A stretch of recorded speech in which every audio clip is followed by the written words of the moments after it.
네, 경기도 고양시갑 김성혜입니다. 오늘 저는 내란 정부가 망가뜨린 대한민국 경제, 새 정부의 적극적인 재정 역할의 필요성에 대해서 말씀드리려고 합니다. 윤석열 정부가 경제 실패에 어떤 요소들을 갖고 있었는지에 대해서 한번 살펴보고요. 현재 한국 경제 위기 상황의 심각성에 대해서 한번 말씀드려보고 싶습니다. 극복을 위해서는 재정의 적극적인 역할이 필요하다는 점도 두말의 잔소리겠죠. 12.3 불법 계엄, 잘 아시는 것처럼 대한민국의 헌정 질서와 민주주의를 파괴했습니다. 김건희 씨의 주가 조작 의혹, 장모의 양평 고속도로 의혹, 명태균의 선거 개입 의혹 등 각종 비리와 부조리로 대한민국 법 질서와 사회적 신뢰가 파괴가 되었고 이것이 국제적으로 망신을 사고 있습니다. 게다가 감세 R&D까지 아무런 철학 없는 대책들의 남발로 대한민국 경제가 파탄 지경에 이르러 있습니다. 다행스럽게도 이 헌정 질서 파괴와 민주주의 파괴는 위대한 국민들께서 거리와 투표장으로 나와 주셔서 어느 정도 가닥을 잡고 있고, 또 이제 출범한 특검들이 윤석열 정부의 비리 의혹과 부조리에 대해서는 제대로 밝혀낼 것이라고 생각합니다. 결국 문제는 경제가 될 것 같습니다. 대한민국의 경제가 단 3년 만에 총체적 난국에 들어섰습니다. 새 정부가 바로 잡지 못하면 대한민국의 성장이 멈춰서는 정말 절체절명의 위기 순간에 와 있다는 말씀 먼저 드리겠습니다. 그래서 기획재정부를 포함해서 새 정부의 모든 부처들이 특단의 조치를, 각오와 변화를 가지고 이 문제점을 짚어야 된다고 생각합니다. 먼저 윤석열 정부의 경제 실책, 현 경제 상황에 대해서 조금 짚어보도록 하겠습니다. 2023년, 24년 특히나 대한민국의 경제 성장률이 추락을 했는데요. 뚜렷한 외부 충격이 없다는 점이 더 놀랍습니다. 소비와 내수가 위축이 되었고요. 실질 임금, 가계 구매력도 저하가 됐습니다. 서민들의 삶이 어려졌다. 말 그대로 민생이 파탄나 있는 상태이죠. 그런데 기재부와 윤석열 전 대통령이 그렇게도 고집하던 재정 건전성은 제대로 지켰는지, 세수 기반은 마련한다고 했는데 마련은 제대로 됐는지도 한번 짚어봐야겠습니다. 질의하도록 하겠습니다.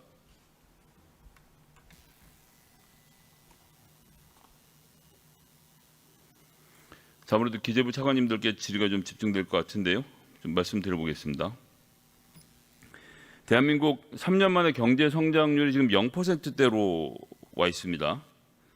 처참하게 몰락되어 있는데 아시는 것처럼 지금 2023년에 1.4%, 2024년에 2.0%의 경제 성장률을 보였는데요. 일 차관님, 이런 정도면 어느 수준입니까? 국민들께 좀 쉽게 설명해 주시겠습니까? 4분기 연속 0% 성장은 굉장히 이례적인 상황이고요. 그래서 경기 부진이 꽤 장기화되고 그로 인해서 서민과 자영업자들이 많이 어려움을 겪고 있는 상황이라고 이해합니다. 일단 저성장을 저희가 순서대로 한번 뽑아봤는데요. 1등은 잘 아시는 것처럼 IMF 직후였죠. 1998년에 마이너스 4.9%, 이때는 외환 위기였고요. 그다음에 1980년에 비상경과 석유 파동 때 마이너스 1.5%, 그리고 코로나19 있던 2020년에 마이너스 0.7%, 그리고 나서 1956년에 한 번 있었더군요.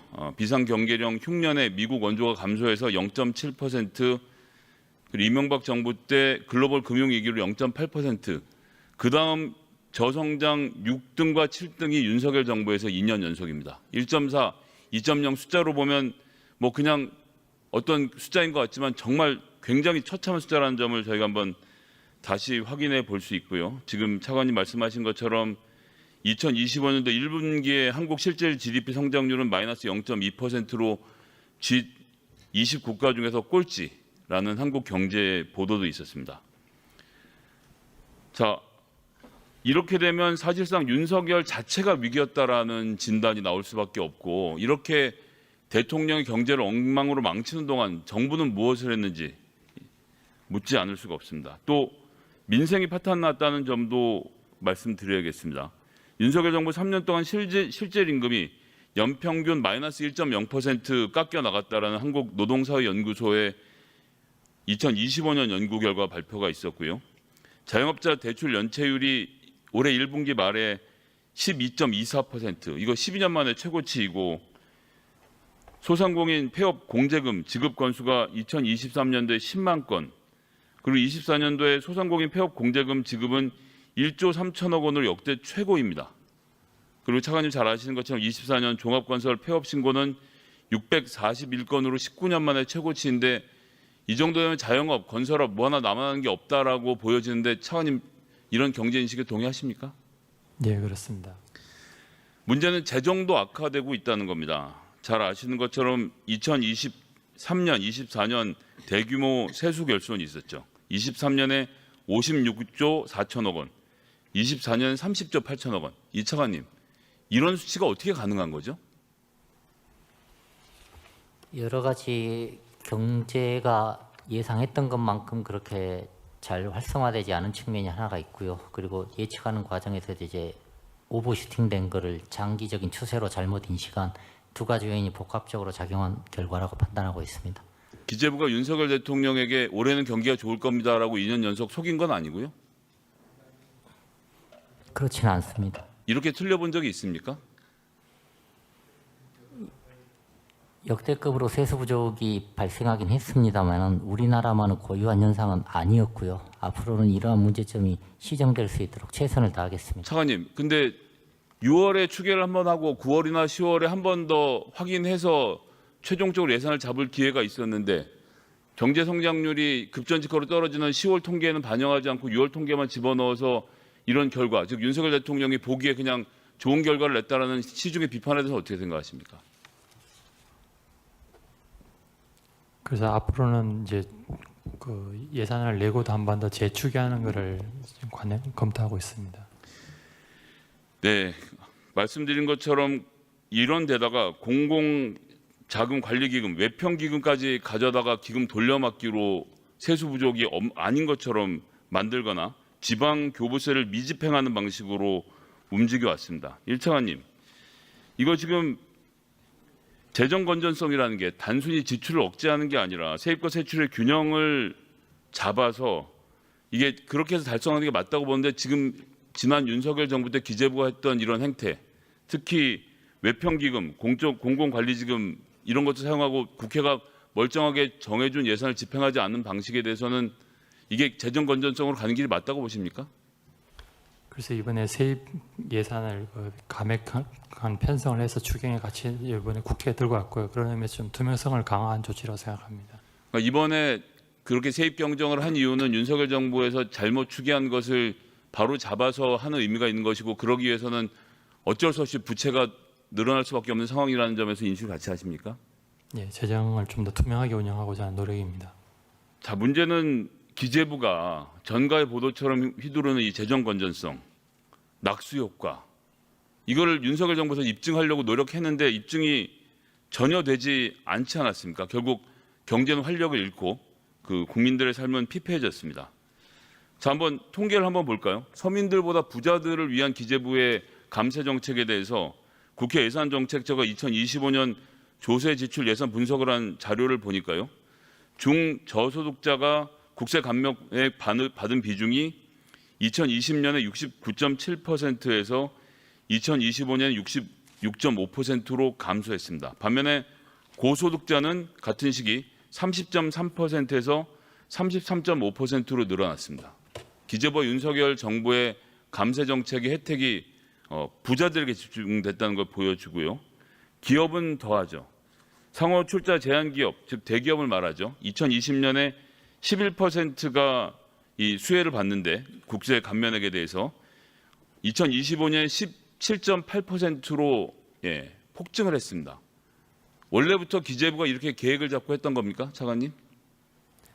그러니까 즉 기업들이 활성화돼서 큰 기업들이 세금을 덜 내면 경기가 좋아질 거라고 해서 취한 정책이었습니까? 그 이제 주로 이제 R&D나 설비 투자에 대해서 이제 감면액을 확대하는 과정에서 발생한 걸로 저희는 이해를 하고 있습니다. 그걸 이해를 하시면 안 되죠. 기재부가 집행한 거 아닙니까? 서민들의 삶을 옥죄고 결국 부자들의 세금을 깎아줬는데 그것이 경제 성장률로 외화됐나요? 글로벌 경기랑 여러 가지 여건을 복합적으로서 현재까지 아직 뚜렷하게 확인되지는 못한 걸로 알고 있습니다. 그럼 기재부는 원래 이 방향이 맞다고 생각하시는 건가요? 앞으로도 계속 이렇게 부자들 감사를 하다 보면 어느 날인가는 낙수가 떨어져서 서민들 입에도 물 한 방울 들어간 날이 오기는 하는 겁니까?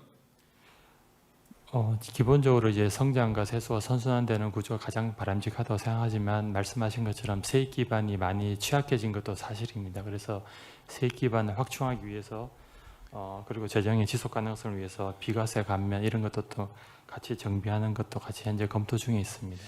저희 여기에서 기재부의 소극적, 윤석열 정부의 소극적 재정 지출에 대해서도 말하지 않을 수가 없습니다. 2023년 정부의 성장률 기여도가 0.4%. 이게 지금 2014년 이후로 최저를 기록했는데 경기가 안 좋으면 정부가 돈을 더 대야 된다. 이거는 저희 같은 정치인들에게는 상식적인 일인데 기재부 입장에서는 그렇게 하면 통화가 늘어나니까 안 된다. 하지 말아야 된다는 입장이신가요? 예, 뭐 재정이 기본적으로 가지고 있는 경기 대응 기능하고 그리고 재정을 보내는 역할 이것도 저희는 중요하다고 판단하고 있고요. 또 다른 측면에서 지금 재정의 지속 가능성 이것도 중요하다고 두 가지 다 중요하다고 판단하고 있는데요. 현재 지금 결과적으로 나타나고 있는 경제 현상을 반추해 보면은 그 시절에 약간 아쉬운 점이 있는 것 같습니다. 장관님, 그렇게 말씀하실 수 없는 게 재정 건전성을 그렇게 전가의 보도처럼 휘두르는 윤석열 정부 2024년 관리 재정 수지 얼마 적자였습니까? 4.1% 적자였습니다. 본인들이 기준으로 세워놓은 3.0%를 맞추지도 못했죠. 네. 그렇게 하면서 지금 와서 말씀을 거꾸로 하시는 거 아닙니까? 저는 매우 좀 유감이라는 말씀 다시 한번 드리겠고요. 그리고 2025년도 윤석열 정부가 제출한 예산안 보니까 기재부가 다 짠 거겠죠. 뭐 윤 대통령이 이런 분야의 전문가가 아니니까. 긴급 복지 사업에 대해서는 전년 대비 2.3% 감축하고 공공의료기관 공공지원금은 전액 삭감하고 사회서비스원 설립 및 운영 예산은 전년 대비 22% 감축하고 공공임대주택 관련된 예산은 무려 2조 5천억 원을 삭감을 했습니다. 양극화가 심화되고 있는데 서민들의 어려움을 덜어줄 수 있는 이런 정책에 대해서도 이렇게 과감하게 예산을 깎아낸 이유가 뭡니까? 이 차관님, 이제라도 좀 이유를 좀 들어볼까요? 여기 현재 시점에서는 각 사업별로 사업의 필요성과 기대 효과를 지금 재평가하는 작업을 진행하고 있고요. 이번 뭐 추경 때 지금 방금 말씀 주신 그 부분에 대한 것부터 상당히 지금 보완 작업을 하고 있다 이렇게 말씀드리겠습니다. 그러니까 결국 재평가라고 하는 것은 정권이 바뀌었으니까 이번 정권에 맞게 평가를 하신다는 말씀이신 건가요? 그렇지 않습니다. 경제 여건 현재의 경제 여건 그때는 경제가 민생 좋았고요. 어려움을 차관님, 작년 재작년은 서민들이 살만해서 그렇게 하셨던 거였습니까? 물론 뭐 차관님이 하신 일은 아니니까 뭐 억울한 점은 있으시겠습니다만 기재부가 그렇게 방향을 잡고 갔던 것은 짚고 넘어가야겠습니다. 뭐 윤석열 전 대통령이 총선 전에 1,000조가 넘는 예산을 여기저기다 뿌릴 수 있다라고 떠들고 다녔던 얘기는 뭐 제가 언급하지도 않겠습니다. 게다가 지금 R&D 같은 경우에도 2024년 정부 전체 R&D 예산이 26조 5천억 원으로 전년 대비 14.7%가 감소가 돼서 91년 통계 작성이 시작된 이후로 33년 만에 첫 감액이었는데 일 차관님, 새 정부는 내수지 당작을 좀 넘어서서 투자 촉진, 경제 성장을 위해서 기초연구 개발 등의 재정을 적극 투입할 그런 의지가 좀 있으십니까? 예, 그렇습니다. 이 차관님은 어떻게 생각하십니까? 예, 뭐 국가 재정이 여기 경제 선순환을 위해 필요한 역할이 있다면 마다하지 않겠습니다. 네, 뭐 기재부가 전가의 보도처럼 휘두르는 재정 건전성이라는 것, 건전한 재정이라는 것이 지난 윤석열 정부 3년 동안 민생을 어떻게 파탄으로 몰고 갔는지에 대해서 한번 살펴봤습니다. 결국 경기가 침체되고 세수가 감소되고 재정이 축소되고 가계 소득이 감소되고 그것이 다시 소비 감소로 이어지고 투자가 감소돼서 경기 침체로 가는 악순환을 만든 것은 윤석열 정부와 또 기재부의 잘못된 판단이었다라고 생각합니다. 케인즈가 그런 말을 했었죠. 고용 이자 및 화폐 이론에서 불황기에는 민간 수요가 위축되면 정부가 재정을 통해서 유효 수요를 창출해야 된다고 했던 주장, 전 지금도 매우 유효하다고 생각합니다. 물가가 오르겠다는 우려가 있기 때문에 통화정책 잘 쓰기 어렵죠. 이럴 때일수록 적극적인 재정 지출이 필요하다는 점, 저는 다시 한번 강조해서 말씀드리고 싶습니다. 정부가 소비 진작을 넘어서서 내년 예산안에선 사회 안정망을 강화하기 위해서 예산 또 경제 성장을 위한 핵심 분야에 대한 예산에 대해서 과감한 지원을 해줄 것을 부탁드리겠습니다. 마치겠습니다.